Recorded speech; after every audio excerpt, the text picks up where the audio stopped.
Welcome. इस video में हम टर्मिनल वेलोसिटी को डिस्कस करेंगे। तो सबसे पहले हम ये थोड़ी बात कर लेते हैं कि आखिर टर्मिनल वेलोसिटी की ज़रूरत क्या है, क्या इसे पढ़ना चाहिए। तो इसी पे मैं आपको एक सिचुएशन बताता हूँ। फ़र्ज़ करें कि बारिश होने वाली है और बादल जो हैं वो हैं कोई 3 किलोमीटर की हाइट पर। यही कुछ मैंने यहाँ पे शो किया। यहाँ पे जो है ना वो बादल हैं और नीचे सारी जो है ना वो एयर है। बारिश होती है तो जो पानी के ड्रॉपलेट बनते हैं वो स्फेरिकल शेप में होते हैं। यहाँ पे मैंने एक स्फीयर शो करा दिया जिसका रेडियस r है। इसी तरह के कई बारिश के कतरे होंगे, उनमें से मैंने एक यहाँ पे शो किया है। ये बारिश का कतरा जो है ये ऐसा ऐसा नीचे आएगा और इसकी स्पीड बढ़ती रहेगी। यहाँ पे जो है वो हमारी है अर्थ, यहाँ पे जो है ना ग्राउंड लेवल है। अब मैं फाइंड करना चाहता हूँ कि यहाँ पे वेलोसिटी कितनी होगी। थर्ड इक्वेशन ऑफ मोशन आपको याद होगी, v स्क्वायर यानी फाइनल वेलोसिटी का स्क्वायर माइनस इनिशियल वेलोसिटी का square is equal to 2g into height. अब ड्रॉप यहाँ पे जो है बादल हैं तो ड्रॉपलेट यहाँ से गिरना शुरू होगा तो इसकी इनिशियल वेलोसिटी तो हो गई 0। तो फाइनल वेलोसिटी मैं निकाल सकता हूँ vf is equal to √2gh।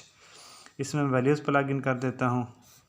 Gravitational acceleration 9.81 है, हाइट है 3 किलोमीटर। 1 किलोमीटर में जो है वो 1000 मीटर होते हैं। बिल्कुल जिस तरह 1 किलोग्राम में 1000 ग्राम होते हैं, किलो का मतलब होता है 1000। तो ये मैं सारे यूनिट कंसिस्टेंट करने के लिए, एक जैसे ही करने के लिए मैं इसको कन्वर्ट कर दिया तो इसकी वैल्यू आ जाएगी अंडर रूट लेने के बाद 242.6 मीटर पर सेकंड। ये होगी इस बारिश के कतरे की वेलोसिटी जब ये ज़मीन पे पहुंचेगा। लेकिन इन एक्चुअल जो हम प्रैक्टिकल केसेस में देखते हैं, जो वाटर ड्रॉपलेट गिरता है बारिश के बाद ज़मीन पर, उसकी वेलोसिटी होती है 15 से 20 मीटर पर सेकंड। अब ये 242.6 और 15 से 20 मीटर पर सेकंड की जो का फ़र्क है, इसकी क्या वजह है? थोड़ा सोचिए। इसका जवाब हमें देगी टर्मिनल वेलोसिटी। तो चलिए टर्मिनल वेलोसिटी को पढ़ते हैं। दोस्तों, इस जगह पे बादल है। यहाँ से जब बारिश का कतरा गिरता है तो under the action of gravity ये नीचे गिरता है। इसकी जो है ना वो स्पीड आहिस्ता आहिस्ता बढ़ती जाती है ड्यू टू द ग्रेविटी।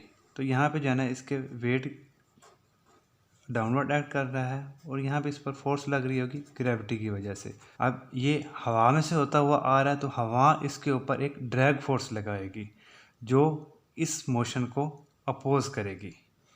ये होगी अपवर्ड, ये होगी force due to air resistance. ठीक है दोस्तों, अब ये पार्टिकल नीचे गिरता आएगा आहिस्ता आहिस्ता, नीचे गिरता आएगा तो under the action of gravity इसकी स्पीड बढ़ती जाएगी। अब इसके ऊपर दो फोर्सेस लग रही होंगी, एक इसके वेट की वजह से, दूसरा इसकी ड्रैग फोर्स की वजह से। तो इसके ऊपर जो नेट फोर्स होगी वो हम लिख सकते हैं, नेट फोर्स होगी वेट और ड्रैग फोर्स का सम, वेट माइनस ड्रैग फोर्स। ठीक है दोस्तों, यहाँ तक क्लियर होगा। अगर किसी किस्म का कोई क्वेश्चन है तो कमेंट करें, मैं रिप्लाई करूँगा आपको इंशाल्लाह। अच्छा, अब जो जो ड्रॉपलेट नीचे गिरता आएगा under the action of gravity, इसकी स्पीड बढ़ना शुरू हो जाएगी। इसकी स्पीड बढ़ेगी तो इसके ऊपर ड्रैग फोर्स भी बढ़ेगी। अब एक वक्त ऐसा आएगा कि स्पीड के बढ़ने के साथ साथ ड्रैग फोर्स इतनी बढ़ जाएगी कि ये वेट के बराबर हो जाएगी। तो फिर उसके ऊपर नेट फोर्स, जब ये दोनों बराबर हो जाएंगे तो नेट फोर्स क्या हो जाएगी? जी बोले 0। ये हो जाएगी 0। तो 0 हो जाएगी। नेट फोर्स, वेट और ड्रैग फोर्स जो हैं ये बराबर हो जाएंगी। इस लम्हे पर जो ये ड्रॉपलेट मैक्सिमम वेलोसिटी अटेन कर चुका होगा, जो ये पार्टिकल मैक्सिमम वेलोसिटी हासिल कर चुका होगा, उसको हम कहते हैं टर्मिनल वेलोसिटी। टर्मिनल का मतलब होता है इंतहाई, आखिरी। जिस तरह टर्मिनेटर मूवी है ना कि वो आखिरी स्टेज होती है, तो ये मैक्सिमम वेलोसिटी होगी और ये कांस्टेंट वेलोसिटी होगी जिसके साथ ये पार्टिकल नीचे गिरता आएगा, उसको हम कहते हैं टर्मिनल वेलोसिटी। अब दोस्तों आपको समझ आ गया होगा कि वो जो रिलेशन है वो तब एप्लीकेबल है जब एयर रेजिस्टेंस ना हो। लेकिन इस केस में जिस फ्लूइड में से मूव करता हुआ आ रहा है ये पार्टिकल, बारिश का कतरा या फॉग भी हो सकता है।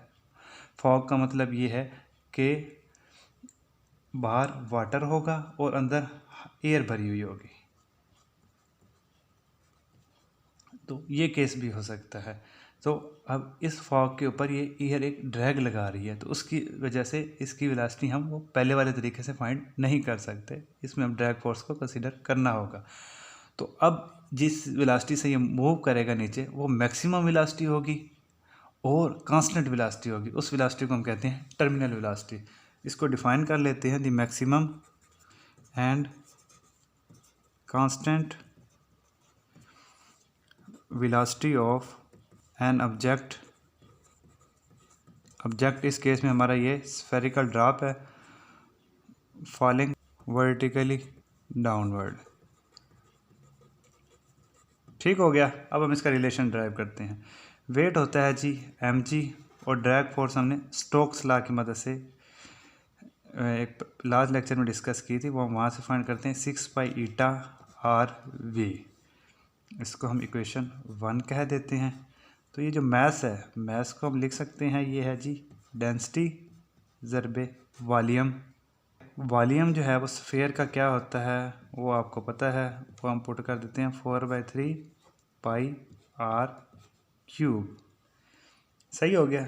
ये वैल्यू हम इसमें पुट करते हैं दोबारा, mass is equal to density ज़रबे 4/3 पाई आर क्यूब। मैस की वैल्यू आ गई, हम ये इक्वेशन 1 में मैस की वैल्यू पुट कर देते हैं। अब m की इसकी क्या वैल्यू आ जाएगी, डेंसिटी ज़रबे 4/3 pi R cube into G is equal to 6 pi eta R V. अब वी जो है ये वो स्पीड है जिसके साथ ये पार्टिकल नीचे आएगा, इसको हम कहते हैं टर्मिनल वेलोसिटी। सही हो गया। अब हम थोड़ी सी इसको मैनिपुलेट करेंगे, ये पाई से कट जाएगा, आर ये आर के स्क्वायर से कट जाएगा। टर्मिनल वेलोसिटी का रिलेशन निकालना है तो बाकियों को दूसरी साइड पे ले जाएंगे, तो हमारे पास आखिर में रिलेशन आ जाएगा V T is equal to 2/9 G rho R square over eta. अब इसमें जो कांस्टेंट वैल्यूज़ हैं उनको मैं साइड पे कर लेता हूँ और वेरिएबल वैल्यूज़ की वजह से मैं आपको MCQs के लिए थोड़ा सा गाइड कर देता हूँ। ये 2/9 जी ये तो कांस्टेंट है, इसको हम साइड पे कर देते हैं, रो आर स्क्वायर ओवर ईटा। रो है इसकी डेंसिटी, ये जो स्फेरिकल ड्रॉपलेट है ये अगर ज़्यादा होगी तो टर्मिनल वेलोसिटी भी ज़्यादा होगी।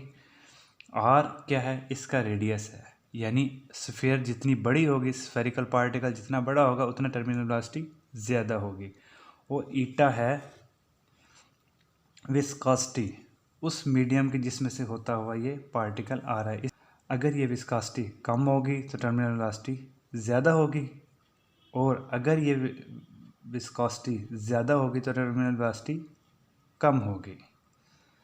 ठीक हो गया दोस्तों, मैं उम्मीद करता हूँ कि आपको ये ना वीडियो समझ आ गई होगी। अगर किसी किस्म का कोई क्वेश्चन है तो आपने लिखते हुए हिचकिचाना नहीं है, कमेंट में लिखें, I will answer. Thank you, good bye.